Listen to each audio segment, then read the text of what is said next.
பகவத்கீதை வெறும் புக் மட்டுமில்ல மக்கா. அது ஒரு மிரர் நம்ம கேள்விக்கெல்லாம் பதில் சொல்ல வச்சிருக்கா. பகவத்கீதையில நம்ம ஆளுங்க கேட்ட டவுட்டுக்கு டவுட் பதில் சொல்ல போறோம்ல. வாங்க. லைஃப் ஸ்பிரிச்சுவாலிட்டி காட் பத்தி எல்லாம் கேளுங்க. கீதையில இருக்கிற விஸ்டம் வச்சு நான் சொல்றேன். சரி, ஃபர்ஸ்ட் கொஸ்டின் ஸ்னேகா கேட்டிருக்காங்க. அடேங்கப்பா, என் லைஃப்ல ரொம்ப லோவஸ்ட் ஃபேஸ் இருக்கேன். என்னோட டியூட்டிஸ் கரெக்டா செஞ்சிட்டேன். ஆனாலும் ஒன்றும் சரியா நடக்கல.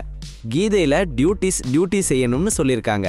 ஆனா சில ஸ்லோகால கடவுள்கிட்ட சரண்டர் ஆகணும்னு சொல்றாங்க. நான் என்னதான் மக்கா பண்றது? சரண்டர் ஆகுறதுனா பயமா இருக்கு. எப்படி பண்றதுன்னு தெரியலன்னு கேட்டிருக்கிறாங்க. யோ பாவம். ஃபர்ஸ்ட் ஆஃப் ஆல் கொஸ்டின் கேட்டதுக்கு தேங்க்ஸ். கஷ்டத்துல இருக்கீங்கன்னு கேள்விப்பட்டதும் ரொம்ப கஷ்டமா இருக்கு ஸ்னேகா.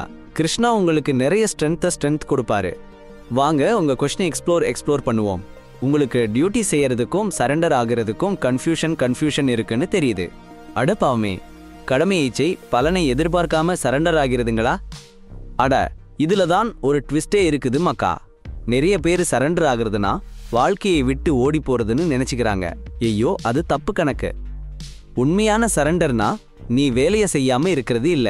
நீ உன் வேலையை மனசாட்சியோட செஞ்சு உன் கடமைகளை முடிச்சிட்டு அந்த வேலையையும் அதோட ரிசல்ட்டையும் அந்த ஹையர் பவருக்கு அப்படியே ஆஃபர் பண்ணணும். புரியுதா? சாப்டர் 2 verse 47ல கிருஷ்ணர் என்ன சொல்றாருன்னா, உனக்கு உன் கடமைகளை செய்யறதுக்கு உரிமை இருக்கு. ஆனா அதோட பலனுக்கு நீ சொந்தக்காரன் இல்ல. நெவர் எவர் நீதான் எல்லாத்துக்கும் காரணம்னு நினைச்சுக்காத. அதே மாதிரி வேலை செய்யாம இருக்கிறதுக்கு டிட்டாச்மெண்ட் ஒரு எக்ஸ்கியூஸா இருக்கக்கூடாது. என்ன சொல்றாரு பாத்தீங்களா? கிருஷ்ணர் சொல்றாரு, உன் நேச்சர் மற்றும் லைஃப்ல உனக்கு இருக்கிற ரோலுக்கு ஏத்த மாதிரி கடமைகளை செய். ஆனா ரிசல்ட்ல அட்டாச் ஆகாத. ஆனா டிட்டாச்மெண்ட்டை ஒரு காரணமா வச்சுக்கிட்டு கடமையை செய்யாம இருக்காத. என்ன லாஜிக்? நீ செஞ்சிட்டேன்னு சொல்ற. கடமைகள் எக்கச்சக்கமா இருக்கு. ஆனா மனசுக்கு ஒரு திருப்தியே இல்லைங்களே. ஏன் தெரியுமா? மனசுக்குள்ள ஏதோ ஒரு சீக்ரெட் எக்ஸ்பெக்டேஷன்ஸ். அது நடக்கலனா அவ்வளவுதான். ஃப்ரஸ்ட்ரேஷன், சேட்னஸ்னு வாட்டி வதைக்கும். அதான் கிருஷ்ணர் சொல்றாரு, சின்சியரா ஆக்ட் பண்ணுங்க. ஆனா கண்ட்ரோல் பண்ண நினைக்காதீங்க. ரிசல்ட்டை சரண்டர் பண்ணிடுங்க அப்படின்னு ஒரு போட்டாரு பாருங்க. அடேங்கப்பா, எப்படி சரண்டர் பண்றதுன்னு கேக்குறீங்களா? சிம்பிள் அப்சர்வேஷன்ல ஆரம்பிங்க. உங்க பிசிக்கல் எக்ஸிஸ்டன்ஸ் நேச்சரோட ஒரு பார்ட்னு புரிஞ்சுக்குங்க. ட்ரீஸ்ல இருந்து உங்க ஹார்ட் பீட் வரைக்கும் நேச்சர் தான் எல்லாமே ரன் பண்ணுது. ஆவோ, இதை நீங்க இன்னும் டீப்பா யோசிச்சு பார்த்தீங்கன்னா ஒரு ஹையர் பவர் இருக்கிறதை உணர்வீங்க. நேச்சரை மட்டும் இல்ல, உங்க லைஃபையும் கைட் பண்ற ஒரு பெரிய சக்தி. அதுதான் நம்ம கடவுள். ஆஹா, உண்மையாவே நீங்க அதை ஃபீல் பண்ணிட்டீங்கன்னா எல்லாத்தையும் கண்ட்ரோல் பண்ணணும்னு நீங்க சுமக்கிற பாரம் இறங்கிடும். நீங்க ஒரு பெரிய ஃப்ளோவோட ஒரு பார்ட், அவ்வளோதாங்க. சரணாகதினா தானா மெதுவா ரொம்ப இயற்கையா வளரக்கூடிய ஒரு விஷயம். அதை நீங்க பிடிச்சி இழுக்கலாம்னு நினைச்சா அது புஷ்ன்னு போயிடும். அதனால உங்க கடமைகளை நீங்க உண்மையோட செய்யுங்க. ஏன்னா ஒவ்வொருத்தருக்கும் அவங்கவங்க கடமைகள் இருக்கு. ஆனா ரிசல்ட் பத்தி மட்டும் கவலைப்படாதீங்க. ஏன்னா எல்லாத்தையும் கண்ட்ரோல் பண்றதுக்கு நீங்க யாரு? நான் சரணாகதி பத்தி இன்னும் நிறைய விஷயங்களை என் வீடியோல பேசியிருக்கேன். அதையும் போய் பாருங்க. கண்டிப்பா ஹெல்ப் பண்ணும்னு நினைக்கிறேன். அடுத்த கொஸ்டின் போலாமா? திவ்யா கேட்டிருக்காங்க ஒரு சூப்பரான கொஸ்டின். அவங்க என்ன கேட்குறாங்கன்னா, எல்லாமே டெம்பரரி, எதுவுமே நிச்சயம் இல்லாத இந்த வாழ்க்கையில எதை பிடிச்சிக்கிறது? லவ்டு ஒன்ஸை தாண்டி, சக்சஸ் தாண்டி இன்னும் ரொம்ப டீப்பா ஆழமா ஏதாவது இருக்கா பிடிச்சிக்கிறதுக்குன்னு கேட்குறாங்க. செம கொஸ்டின். கேட்டு இருக்கீங்க, வேற லெவல். ஒவ்வொரு விஷயமும் மாறிக்கிட்டே இருக்கிற இந்த உலகத்துல எதைத்தான் பிடிச்சி நிற்கிறது? உண்மையை சொல்லணும்னா எதுவுமே இல்லைங்க. ஏன்னா எதையெல்லாம் இறுக்கமா பிடிக்கிறீங்களோ அவ்வளவு கஷ்டப்படுவீங்க. அதுக்கு பதிலா எல்லாத்தையும் பாருங்க. உங்க ரிலேஷன்ஷிப்ஸை, உங்க பாடியை, உங்க ஹெல்த்தை, உங்க பொசஷன்ஸ் எல்லாத்தையும் ஒரு கிஃப்டா பாருங்க. லைஃப்ல இருந்து வந்த கிஃப்ட் இல்ல, ஒரு ஹையர் இன்டெலிஜென்ஸ்ல இருந்து இல்ல, கடவுள்கிட்ட இருந்து. இதுங்க எல்லாமே ப்ரெஷியஸ், ஆனா பெர்மனன்ட் இல்ல. ஆனா இந்த கிஃப்ட்ஸ் எல்லாத்துலயும் ஒன்னு எட்டர்னல். அதுதான் உங்க ட்ரூ செல்ஃப், ஆத்மா. நீங்க இந்த பாடியும் இல்ல, இந்த மைண்டும் இல்ல, நீங்க ஆத்மா. அண்ட் அந்த ஆத்மா காடோட ஒரு பார்ட். இந்த சிம்பிள் ஷிஃப்ட் மைண்ட் செட்ல டெம்பரரியை பிடிச்சிக்கிறத விட்டுட்டு எட்டர்னலா இருக்கிறத ரெகக்னைஸ் பண்ணி ரெஸ்ட் எடுக்க ஆரம்பிங்க. அது அட்டாச்மெண்ட்டை குறைக்கும், அது பீஸ் கொடுக்கும், அது உங்களை ஹெல்ப் பண்ணும். ஸ்டே. ஐயோ, வாழ்க்கைன்னா ஒரு ரவுண்டு கட்டி அடிக்கிற மாதிரி இருக்குது இல்லைங்களா? பர்பஸ் தேடிக்கிட்டு இருக்கீங்களா நீங்க? அப்போ உங்க சுதர்மா படி வாழுங்க. உங்க இன்னர் நேச்சர்ல இருந்து வர வேலையை செய்யுங்க. நான் இதுக்காக ஒரு வீடியோவே போட்டிருக்கேன். சுருக்கமா சொல்லணும்னா, உங்க ஸ்வதர்மா என்னன்னு கண்டுபிடிச்சு அதுல முழுசா உங்களை அர்ப்பணிங்க. ரிசல்ட் பத்தி கவலைப்படாதீங்க. அதுவே உங்க வாழ்க்கைக்கு ஒரு டைரக்ஷன் கொடுக்கும். இது கொஞ்சம் தெளிவும் கொஞ்சம் நிம்மதியும் கொடுக்கும்னு நம்புறேன். செம்ம மீனிங்ஃபுல் கேள்வி கேட்டதுக்கு ரொம்ப நன்றி. சரி, அடுத்த கேள்விக்கு போலாம். பேர் சொல்லல. ஆனா கேள்வி என்னன்னா, 10வது முடிச்சதும் சாஃப்ட்வேர் இன்ஜினியரிங் போறதுக்கு பதிலா மெடிசின் எடுத்து டாக்டர் ஆகலாம்னு முடிவு பண்ணேன். சாஃப்ட்வேர் இன்ஜினியரிங்ல நிறைய காசு, நல்ல ஒர்க் லைஃப் பேலன்ஸ் இருக்குன்னு எல்லாரும் சொன்னாங்க. ஆனா இப்ப டவுட்டா இருக்கு, நான் எடுத்த முடிவு சரியா, இல்ல இது என் முடிவா, இல்ல ஏற்கனவே முடிவு பண்ணப்பட்டதா? ஏன்னா பகவத்கீதை சொல்லுது, அடேங்கப்பா. ஆஹா, என்ன ஒரு கேள்வி! செம்மையா கேட்டீங்க. நீங்க மெடிசின் படிச்சு டாக்டர் ஆகணும்னு நினைச்சது ஒரு நல்ல விஷயம்தான். ஆனா இப்போ அது சரியானு யோசிக்கிறீங்க இல்ல? கொஞ்சம் பொறுங்க. இந்த டவுட் உங்களுக்குள்ள இருந்து வருதா, இல்ல சாஃப்ட்வேர் இன்ஜினியரிங்ல நிறைய மணி இருக்கிறதால வருதான்னு யோசிங்க.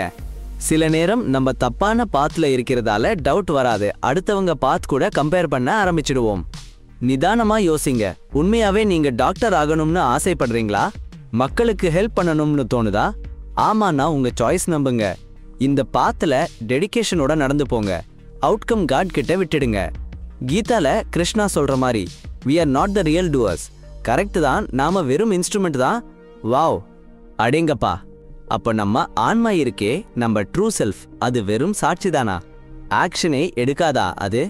உடம்பும் மனசும் தான் எல்லா வேலையும் செய்யுமா? என்ன லாஜிக் பா? உங்க கேரியர் சாய்ஸ், நீங்க செய்யற ஆக்ஷன் எல்லாமே உங்க நேச்சர், உங்க பாஸ்ட் கர்மா இருக்குல்ல, அதை வச்சுதான் முடிவு பண்ணுவீங்களா? இதென்ன கொடுமை சார்! அப்ப உங்க விருப்பம், சாய்ஸ் எல்லாமே ஏற்கனவே உங்க உள்ள இருக்கிற நேச்சர் படிதான் நடக்குமா? அட கடவுளே! ஆனாலும் உங்களுக்கு ஃப்ரீ வில் இருக்காம். புத்திசாலித்தனமா யோசிச்சு பார்த்து பார்த்து பாதையை செலக்ட் பண்ணலாமாம். சும்மா அதை நினைச்சு மண்டைய போட்டு குழப்பிக்காதீங்க. இது நம்ம முடிவா, இல்ல தலைவிதியான்லாம் ஓவரா யோசிச்சுட்டு இருக்காதீங்க. ஐயோ, உங்களுக்கு உள்ளே இருந்து என்ன தோணுதோ, பயம் இல்லாம யாரோடையும் கம்பேர் பண்ணாம அதை மட்டும் ஃபாலோ பண்ணுங்க. உங்க உண்மையான கடமை எதுவோ அதை செய்யுங்க. ரிசல்ட் என்ன ஆனாலும் பரவாயில்ல, சாமி மேல பாரத்தை போட்டுட்டு போயிட்டே இருங்க. அவ்வளோதான். ஏன்னா கடைசியில அந்த காட் தான் எல்லாத்தையும் கண்ட்ரோல் பண்றாரு. அந்த ஒரு ஆட்டிடியூட் நமக்கு பீஸையும் ஸ்ட்ரெங்கையும் கொடுக்கும். இது உங்களுக்கு ஒரு கிளாரிட்டி தந்திருக்கும்னு நம்புறேன். வாங்க வீடியோவோட லாஸ்ட் கொஸ்டின் போகலாம். இது அதிதி சர்மா கேட்டிருக்காங்க. அவங்க கொஸ்டின் ஒரு பர்சனல் ஷேரிங் மாதிரி இருக்கு. ரொம்ப சிம்பிளா சொல்லணும்னா, ஏன் லைஃப் ரொம்ப அன்ஃபேரா இருக்கு? எவ்வளவோ எஃபர்ட் போட்டதுக்கு அப்புறமும் நான் எவ்வளவோ தூரம் வந்துட்டேன், ஆனா என் மைண்ட் திரும்ப திரும்ப நெகட்டிவ் தாட்ஸ் வச்சு பின்னாடி இழுக்குது. எனக்கு கோல்ஸ் இருக்கு, ஆனா அதை ரீச் பண்ண முடியாத மாதிரி இருக்கு. ஃப்ரஸ்ட்ரேஷன்லையும் செல்ஃப் டவுட்லையும் மாட்டிட்டு இருக்கேன். உங்க கொஸ்டின் படிச்சதுல இருந்து உங்க மைண்ட் பயம், செல்ஃப் டவுட், ஓவர் திங்கிங்னால கிளவுட் ஆகிட்ட மாதிரி தெரியுது. நீங்க ஆரம்பிச்ச இடத்துக்கு திரும்ப போயிடலாமோன்னு ஒரு ஃபியர். ஆனா ஒரு விஷயம் என்னன்னா, இது உங்க ட்ரூ செல்ஃப் பேசுறது இல்ல, இது உங்க மைண்ட். அது உங்களை ஏமாத்துது. பகவத்கீதையில கிருஷ்ணா எப்படி மைண்ட் ஒரு சோர்ஸா மாறுதுன்னு சொல்றாரு. ஐயோ பாவம், மனுஷன் ரொம்ப கஷ்டப்படுறான் போல. அவன் என்ன சொல்றான்னா, நம்ம ஒரே விஷயத்தையே ரொம்ப நேரம் யோசிச்சுட்டே இருந்தா அது ஒரு அட்டாச்மெண்ட் ஆகிடும். ஆமாம் பாஸ், அந்த அட்டாச்மெண்ட் தான் ஆசையா மாறி அந்த ஆசை நிறைவேறலைனா வெறுப்பாயிடும். அதனால நம்மளோட நிம்மதியே போயிடும்னு சொல்றாரு. அடேங்கப்பா. அப்போ முதல் ஸ்டெப் என்னன்னா, நீ உன் மைண்ட் இல்ல, ஜஸ்ட் கவனிக்கிறது மட்டும்தான் உன் வேலை. மைண்ட் ஏதோ நெகட்டிவ் தாட்ஸை போடுது, ஆனா நீ அதை கண்டுக்காம விட்டுடு. Super tricks boss. இரண்டாவது ஸ்டெப் என்னன்னா, எல்லாத்தையும் கண்ட்ரோல் பண்ணணும்னு நினைக்காதே. லைஃப் உன் கையில இல்ல, அது ஒரு பெரிய இன்டெலிஜென்ஸால கைட் பண்ணப்படுது. அதனால தான் கிருஷ்ணா சரணாகதி அடைய சொல்றாரு.